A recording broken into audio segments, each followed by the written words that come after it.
Hello friends, कैसे हैं आप लोग। उम्मीद करता हूँ आप लोग अच्छे होंगे और मैं भी बहुत अच्छा हूँ।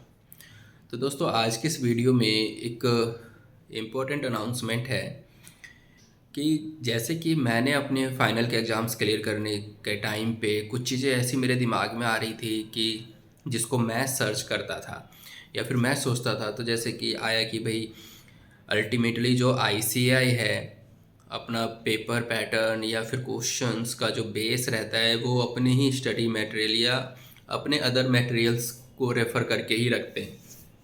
तो मैं ये सोचता रहता था उस टाइम कि भाई कहीं से कुछ ऐसा मिल जाए कि जिसमें आईसीआई के स्टडी मटेरियल के सारे एग्जांपल्स कवर हो जाएं या एग्जांपल्स की प्रैक्टिस हो जाए, सारे इलस्ट्रेशंस की प्रैक्टिस हो जाए, क्योंकि इंस्टीट्यूट की बुक में एग्जांपल्स अलग हैं, इलस्ट्रेशंस अलग हैं, फिर वो लास्ट में एक टेस्ट योर नॉलेज में 10-12 क्वेश्चन हर एक चैप्टर के एंड में अलग से हैं। तो वो सब हो जाए तो एक दिमाग मतलब माइंड इंश्योर हो जाएगा कि यार मैंने आईसीआई के सारे चीज़ें कवर कर ली हैं, या फिर पास्ट ईयर के क्वेश्चंस आंसर्स डिस्कस हो जाए। तो कुछ टीचर्स के मुझे ऐसे वीडियोस मिले थे जो मेरे लिए बहुत हेल्पफुल रहे फाइनल लेवल पे। तो इंटरमीडिएट का तो मुझे ज़्यादा आइडिया नहीं है, लेकिन मैं ये सोच रहा हूँ कि मैं उसी टाइप से वीडियोज़ लेके आऊँ इंटरमीडिएट के, क्योंकि अल्टीमेटली आपको वहाँ पे लिखना है आपको एग्ज़ाम में, तो क्वेश्चन आंसर के बारे में ज़रूर पता होना चाहिए। आप चाहे कितना भी पढ़ाई करते रहें, सिलेबस कंप्लीट करते रहें। मैं अभी भी जब दोस्तों के फ़ोन आते हैं या फिर कोई बात करता है कि भाई वो उनकी यही सेम रहती है कि अभी तो सिलेबस पूरा नहीं हुआ है, जबकि मैं सबको कहता हूँ कि भाई आप लिखना शुरू कर दो। लिखना बहुत ज़रूरी है। आप 3 घंटे बैठ के लिखो। मैंने खुद 30 टेस्ट लिखे थे। इवन अगले दिन मेरा पेपर था और तब भी मैं टेस्ट ही दे रहा था।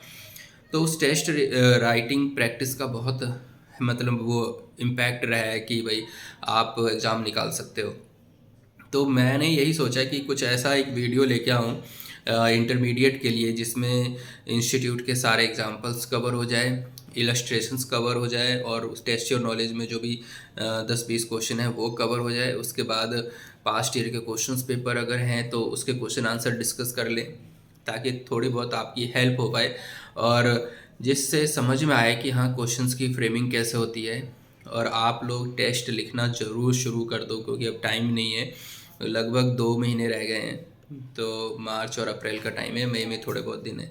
तो आप लिखना शुरू करो। पढ़ाई थोड़ी कम भी हो जाएगी, कोई बात नहीं, क्योंकि मेरा एक ये था स्ट्रेटजी कि अगर मैं एक सब्जेक्ट के 10 से 15 टेस्ट भी दे देता हूँ तो 10-15 टेस्ट में लगभग मेरे 125 या 150 क्वेश्चन, इंपॉर्टेंट क्वेश्चन जो है वो उस टेस्ट में कवर हो जाएंगे।